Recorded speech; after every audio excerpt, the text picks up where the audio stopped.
Assalamualaikum warahmatullahi wabarakatuh. Di sini saya Rati Laras Gading dengan MI 2020-062 akan menjelaskan tentang pengeluaran pemerintah. Pengertian, pengeluaran pemerintah merupakan salah satu unsur permintaan agregat. Konsep perhitungan pendapatan nasional dengan pendekatan pengeluaran menyatakan bahwa Y sama dengan C plus I plus G plus X min M. Formula ini dikenal sebagai identitas pendapatan nasional, sekaligus mencerminkan penawaran agregat. Sedangkan variabel di ruas kanan disebut pemindahan agregat. Variabel G menyatakan pengeluaran pemerintah, I investment, X min M adalah net export. Dengan membandingkan nilai G terhadap Y serta mengamatinya dari waktu ke waktu, dapat diketahui seberapa besar kontribusi pengeluaran pemerintah dalam pembentukan penggunaan agregat atau pendapatan nasional. Dengan ini dapat dianalisis sebagai penting peranan pemerintah dalam perekonomian nasional. Pengeluaran pemerintah mencerminkan kebijakan pemerintah. Apabila pemerintah telah menetapkan suatu kebijakan untuk membeli barang dan jasa, pengeluaran pemerintah mencerminkan biaya yang harus dikeluarkan oleh pemerintah untuk melaksanakan kebijakan tersebut. Teori mengenai pengeluaran pemerintah juga dapat dikelompokkan menjadi dua bagian, yaitu teori makro dan mikro.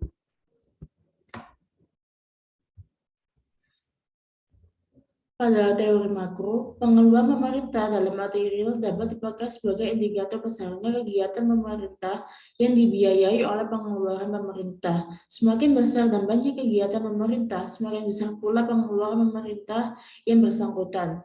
Dalam teori ekonomi makro, pengeluaran pemerintah terdiri dari 3 pos utama yang dapat digolongkan sebagai berikut. Yang pertama, pengeluaran pemerintah untuk pembelian barang dan jasa. Yang kedua, pengeluaran pemerintah untuk gaji pegawai. Perubahan gaji pegawai mempunyai pengaruh terhadap proses makroekonomi, di mana perubahan gaji pegawai akan mempengaruhi tingkat permintaan secara tidak langsung.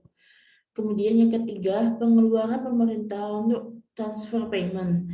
Transfer payment bukan pembelian barang atau jasa oleh pemerintah di pasar barang, melainkan mencatat pembayaran atau pemberian langsung kepada warganya yang meliputi misalnya pembayaran subsidi atau bantuan langsung kepada berbagai golongan masyarakat, pembayaran pensiun, pembayaran bunga untuk pinjaman pemerintah kepada masyarakat. Secara ekonomis, transfer payment mempunyai status dan pengaruh yang sama dengan pos gaji pegawai meskipun secara administrasi keduanya berbeda. Kemudian pada teori mikro, tujuan dari teori mikro mengenai perkembangan pengeluaran pemerintah adalah untuk menganalisis faktor-faktor yang menimbulkan permintaan akan barang publik dan faktor-faktor yang mempengaruhi tersedianya barang publik. Interaksi antara permintaan dan penawaran untuk barang publik menentukan jumlah barang publik yang akan disediakan melalui anggaran belanja. Jumlah barang publik yang akan disediakan tersebut selanjutnya akan menimbulkan permintaan akan barang lain.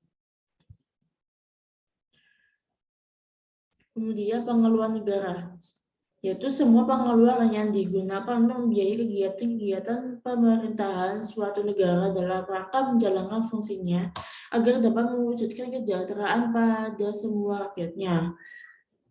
Macam-macam pengeluaran negara dapat terbagi. Yang pertama menurut organisasi, yaitu yang pertama pemerintahan pusat. Dalam pemerintahan pusat terdapat anggaran pendapatan dan belanja negara atau APBN, yaitu dana yang digunakan untuk meningkatkan kesejahteraan rakyat.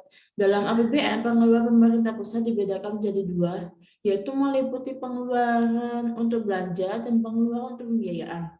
Pengeluaran untuk belanja antara lain digunakan untuk belanja pemerintah pusat seperti belanja pegawai, belanja barang, belanja modal, pembayaran bunga utang, subsidi, belanja hibah, bantuan sosial, dan lain-lain. Juga untuk dialokasikan ke daerah untuk dana perimbangan serta dana otonomi khusus dan penyesuaian.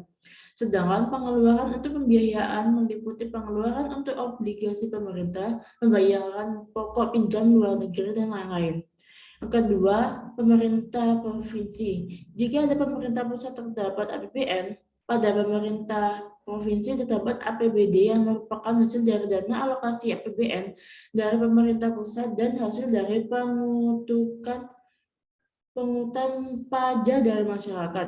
Dana APBN digunakan untuk pengeluaran untuk belanja meliputi belanja operasi dan belanja modal. Belanja operasi berupa belanja pegawai, belanja barang dan jasa, belanja pemeliharaan, belanja penjalanan dinas, belanja pinjaman, belanja subsidi, belanja hibah, belanja bantuan sosial, dan belanja operasi lainnya. Sedangkan belanja modal seperti belanja aset tetap, belanja aset lain-lain, dan belanja tak terduga. Kemudian macam yang ketiga, pemerintah kabupaten atau kota. APBD dalam kabupaten atau kota digunakan antara lain untuk pengeluaran untuk belanja bagi hasil pendapatan ke desa atau kelurahan. Bagi hasil pendapatan ke desa atau kelurahan terdiri dari bagi hasil pajak ke desa atau kelurahan, bagi hasil retribusi ke desa kelurahan, bagi hasil pendapatan lainnya ke desa kelurahan, pengeluaran pembiayaan terdiri dari pembayaran pokok pinjaman, penyertaan modal pemerintah, pemberian pinjaman kepada BUMD atau BUMN, atau pemerintah pusat atau kepala daerah atau non lainnya. Kemudian macam menurut sifat, yang pertama pengeluaran investasi adalah pengeluaran yang ditujukan untuk menambah kekuatan dan ketahanan ekonomi di masa datang. Misalnya pengeluaran untuk pembangunan jalan tol, pelabuhan, bandara, satelit, peningkatan kapasitas SDM, dan lain-lain. Kemudian yang kedua, pengeluaran penciptaan lapangan kerja. Pengeluaran untuk menciptakan lapangan kerja serta memicu peningkatan kegiatan perekonomian masyarakat. Kemudian yang ketiga, pengeluaran kesejahteraan rakyat adalah pengeluaran yang mempunyai pengaruh langsung terhadap kesejahteraan masyarakat atau pengeluaran yang dapat membuat masyarakat menjadi bergembira. Misalnya pengeluaran untuk pembangunan tempat rekreasi, subsidi, bantuan langsung tunai, bantuan korban bencana, dan lain-lain. Kemudian yang keempat, pengeluaran penghematan masa depan adalah pendapatan yang tidak memberikan manfaat langsung bagi negara, namun bila dikeluarkan saat ini akan mengurangi pengeluaran pemerintah yang besar di masa yang akan datang. Pengeluaran untuk kesehatan, pendidikan masyarakat, pengeluaran untuk anak-anak yatim, dan lain-lain. Kemudian yang terakhir, pengeluaran yang tidak produktif adalah pengeluaran yang tidak memberikan manfaat secara langsung kepada masyarakat, namun diperlukan oleh pemerintah, misalnya pengeluaran biaya per. Kemudian, pengaruh pengeluaran negara terhadap perekonomian. Yang pertama, pada sektor produksi, pengeluaran negara secara langsung atau tidak langsung berpengaruh terhadap sektor produksi barang dan jasa. Dilihat dari secara agregat, pengeluaran negara merupakan faktor produksi melengkapi faktor produksi yang lain. Kemudian pada sektor distribusi, pengeluaran negara secara langsung atau tidak langsung berpengaruh terhadap sektor distribusi barang dan jasa. Misalnya subsidi yang diberikan oleh masyarakat menyebabkan masyarakat yang kurang mampu dapat menikmati barang atau jasa yang dibutuhkan. Misalnya subsidi listrik, pupuk, BMM, dan lain-lain. Kemudian sektor konsumsi masyarakat. Dengan adanya pengeluaran pemerintah untuk subsidi, tidak hanya menyebabkan masyarakat yang kurang mampu dapat menikmati suatu barang atau jasa, namun menyebabkan masyarakat yang sudah mampu akan mengkonsumsi produk atau jasa lebih banyak lagi. Kemudian pada sektor keseimbangan perekonomian, untuk mencapai target peningkatan PDB, pemerintah dapat mengatur alokasi dan tingkat pengeluaran negara. Misalnya dengan mengatur tingkat pengeluaran negara yang tinggi, pemerintah dapat mengatur tingkat employment apabila target penerimaan tidak memadai untuk membiayai pengeluaran tersebut, pemerintah dapat membiayainya dengan pola defisit anggaran.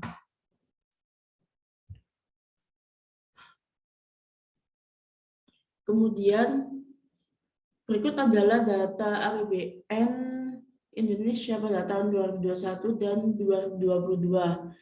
Menurut data tersebut, APBN pada pendapatan negara pada tahun 2021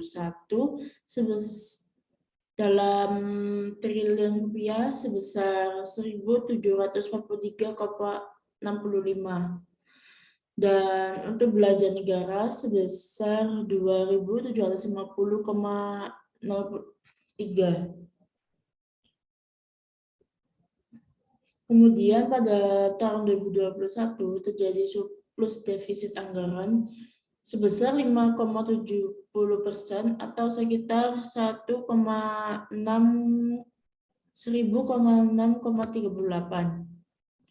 Kemudian pada tahun 2022 pendapatan negara sebesar 1.846,14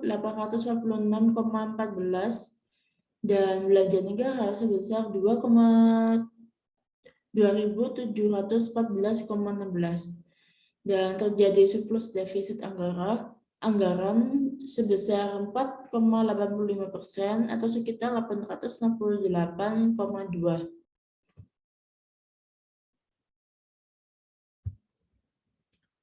Kemudian pada pandemi yang terjadi di berbagai negara dalam beberapa tahun terakhir telah membawa ekonomi dunia masuk ke dalam jurang regresi yang tidak terelakkan. Bank Dunia menyatakan bahwa COVID-19 akan membawa 92% negara di dunia jatuh ke ruang resesi. Perekonomian Indonesia sudah berada dalam zona resesi karena pertumbuhan negatif di kuartal 2 dan 3 tahun ini.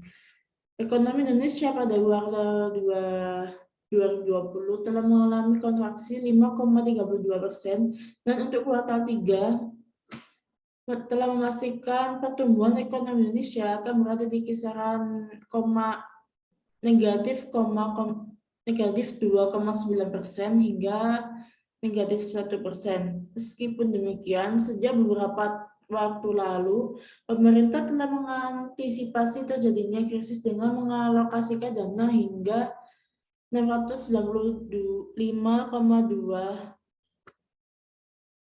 triliun untuk program pemulihan ekonomi nasional. Menurut Bank Dunia, program perlindungan sosial Indonesia selama pandemi tersebut berjalan efektif. Hal itu terbukti dari bantuan yang berhasil menjangkau sekitar 90% dari total 40% kelompok masyarakat miskin Indonesia. Salah satunya terlihat dari penjualan retail yang berlangsung mengalami perbaikan jika dibandingkan dengan bulan sebelumnya. Pada Mei 2020, indeks penjualan real berada di angka minus 20% menjadi minus 10% pada Agustus 2020. Sebagai instrumen countercyclical, APBN menjadi salah satu instrumen utama yang memiliki dimensi dampak yang sangat luas, baik dalam melanjutkan penanganan di bidang kesehatan, melindungi masyarakat yang rentan, dan dalam pembangunan proses pemulihan perekonomian nasional pada tahun 2021. Oleh sebab itu, APBN 2021 melanjutkan kebijakan countercyclical yang ekspansif dan konsolidatif dengan memerhatikan fleksibilitas dalam merespon kondisi perekonomian dan mendorong pengelolaan fiskal yang prudent dan berkelanjutan. Prioritas pembangunan nasional pada 2021 tidak hanya fokus pada bidang kesehatan, tapi juga pada pendidikan, teknologi informasi dan komunikasi, ketahanan pangan, perlindungan sosial, infrastruktur, dan pariwisata.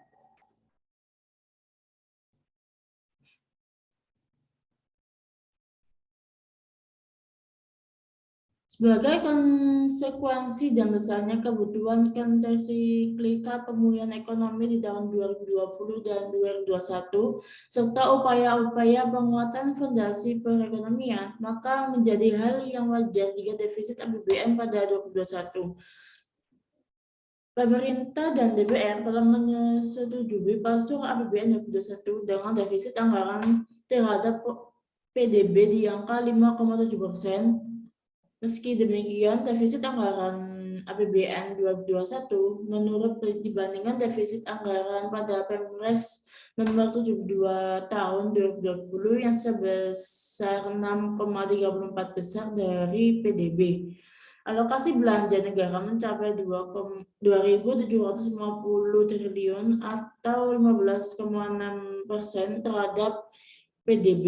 Belanja diarahkan untuk mendukung pemulihan ekonomi dan prioritas pembangunan di bidang kesehatan, pendidikan, teknologi informasi dan komunikasi, infrastruktur, ketahanan pangan, pariwisata, dan perlindungan sosial. Secara umum, pemerintah tetap akan melanjutkan program pemulihan ekonomi nasional 2021 dengan fokus kepada dukungan penanganan kesehatan, perlindungan sosial, sektor kementerian atau lembaga dan Pemda, UMKM, pembiayaan korporasi, dan insentif usaha.